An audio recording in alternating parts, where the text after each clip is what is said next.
Bahagia.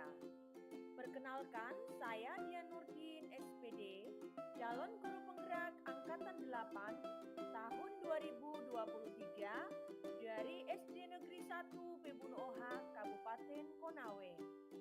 Pada kesempatan kali ini, saya ingin menyajikan video tugas modul 1.1.A.6 pada demonstrasi kontekstual pendidikan yang berpihak pada murid yang digali dari pemikiran filosofis Ki Hajar Dewantara. Siapakah Ki Hajar Dewantara itu? Ki Hajar Dewantara bernama lengkap Raden Mas Suwardi Suryaningrat. Beliau lahir pada tanggal 2 Mei 1889. Pada usia 40 tahun, beliau tidak lagi menggunakan nama aslinya, tetapi menggantinya menjadi Ki Hajar Dewantara. Semua ini beliau lakukan agar lebih dekat dan bisa berbaur dengan berbagai kalangan masyarakat. Ki Hajar Dewantara adalah Menteri Pendidikan pertama yang diangkat pada tahun 1956. Pada tahun yang sama juga, beliau mendapatkan gelar Doktor Honoris Causa. Beliau dianugerahi gelar sebagai Bapak Pendidikan Nasional dan hari lahir beliau diperingati sebagai Hari Pendidikan Nasional. Lalu, seperti apakah Ki Hajar Dewantara memaknai pendidikan itu sendiri?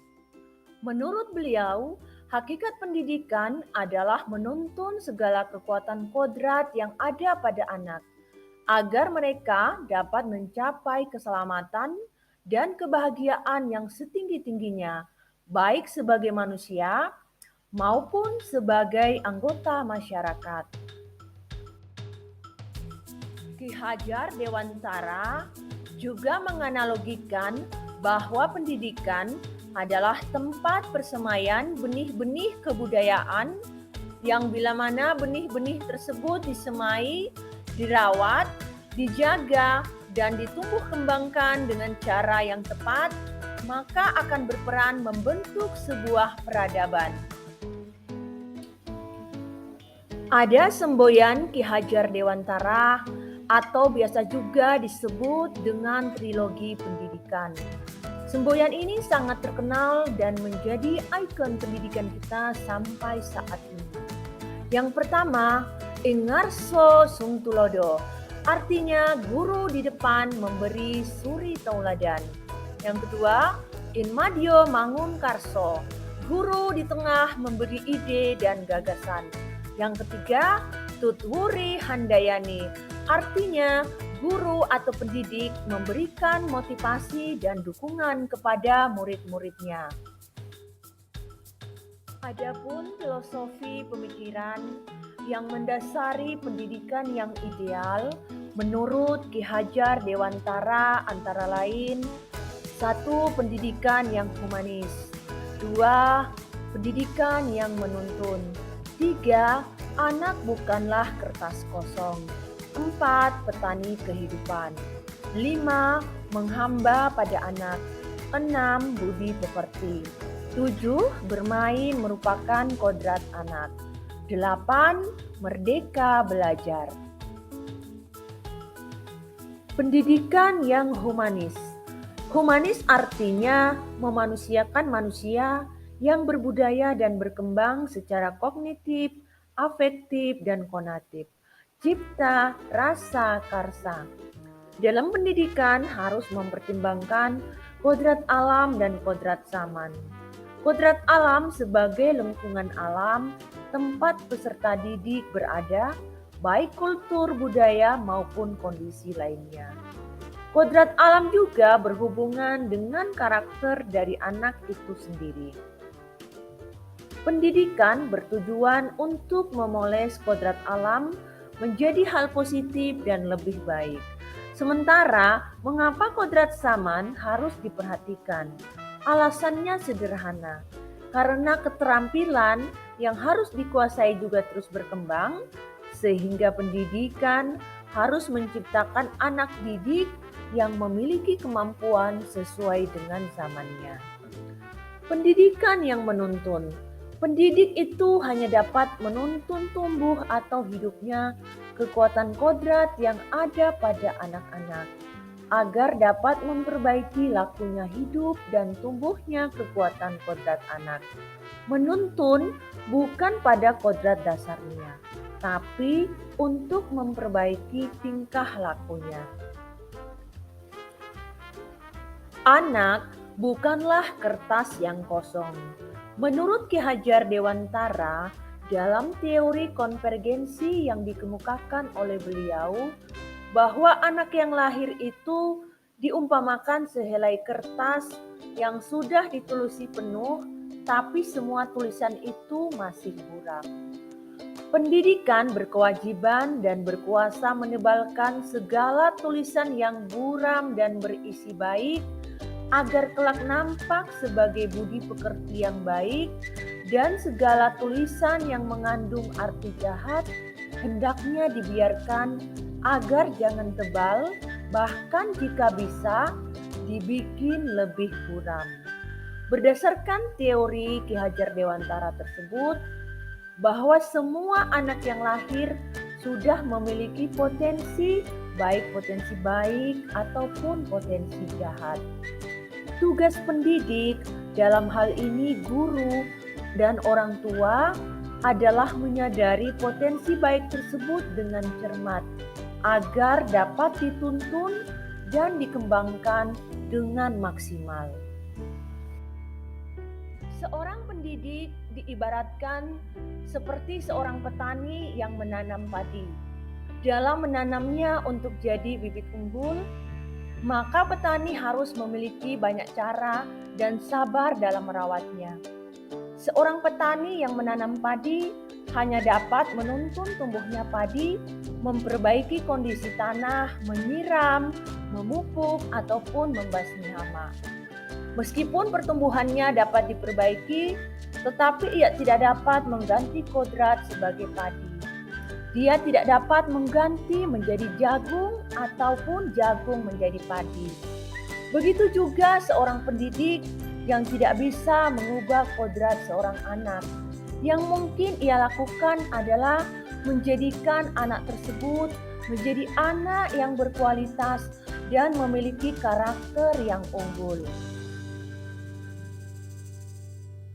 Seorang pendidik hendaknya bisa menerapkan filosofi menghamba pada anak. Artinya, pendidikan harus berupaya memenuhi kodrat kebutuhan anak. Menghamba di sini berarti pendidikan itu harus berorientasi pada kebutuhan anak, sehingga anak dapat berkembang sesuai dengan minat dan bakatnya masing-masing. Seorang pendidik seyogyanya juga harus memperhatikan perkembangan budi pekerti dari anak didiknya. Budi pekerti atau biasa disebut dengan watak ataupun karakter merupakan hasil bersatunya gerak pikiran, perasaan, dan kehendak sehingga menimbulkan tenaga. Budi pekerti merupakan sifat jiwa manusia yang dimulai dengan adanya impian hingga menjelma jadi tenaga. Dengan adanya pendidikan budi pekerti, maka sifat-sifat yang baik akan menjadi lebih baik lagi dan sifat-sifat yang kurang baik dapat dihilangkan ataupun menjadi berkurang. Dalam filosofi pendidikan, ada satu hal yang tidak boleh dilupakan, yaitu bermain. Bermain adalah kodrat setiap anak. Permainan anak itulah pendidikan. Dalam hal ini, pendidik harus memahami bahwa kodrat anak adalah bermain, sehingga pembelajaran bisa diintegrasikan dengan bermain sambil belajar atau belajar sambil bermain. Seorang anak atau seorang siswa berharap hak merdeka dalam belajar. Merdeka atas diri sendiri, merdeka atas minat dan bakatnya. Siswa harus merdeka, diberi ruang untuk berkembang seluas mungkin. Dalam pendidikan ada beberapa pilar yang sangat menentukan, yakni orang tua, sekolah, dan masyarakat. Maka, kesuksesan pendidikan dan pengajaran tidak lepas pada sinergi dan kolaboritas antara pendidik di sekolah dengan orang tua di rumah, ditambah dukungan dari masyarakat. Kita sebagai seorang guru atau sebagai seorang pendidik pasti berharap bisa menjadi seorang guru profesional. Untuk menjadi guru profesional yang ideal ala Ki Hajar Dewantara, maka hendaknya kita selalu melakukan perubahan diri kepada yang lebih baik. Bisa menempatkan diri sebagai pembimbing, penuntun, penasehat, pendidik, pengajar, pemberi motivasi, serta bersikap tegas, bijaksana, dan kita pemahaman kita terhadap pemikiran filosofis dari Ki Hajar Dewantara tidak akan bermanfaat ketika hanya berhenti pada wacana semata, sehingga diperlukan aksi nyata dalam pendidikan. Salah satu contoh yang mungkin bisa segera saya terapkan adalah metode post on TikTok.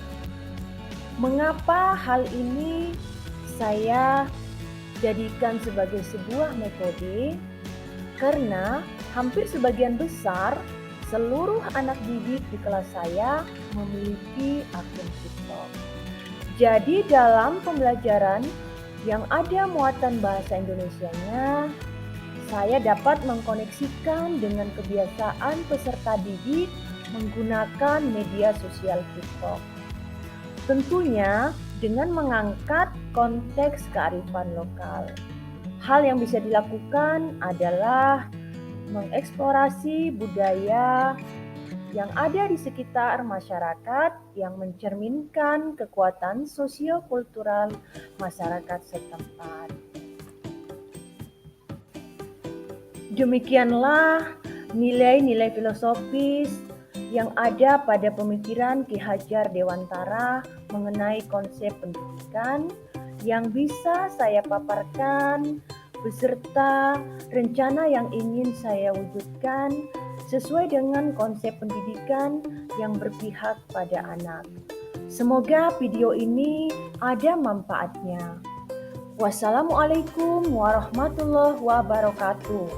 Salam dan bahagia.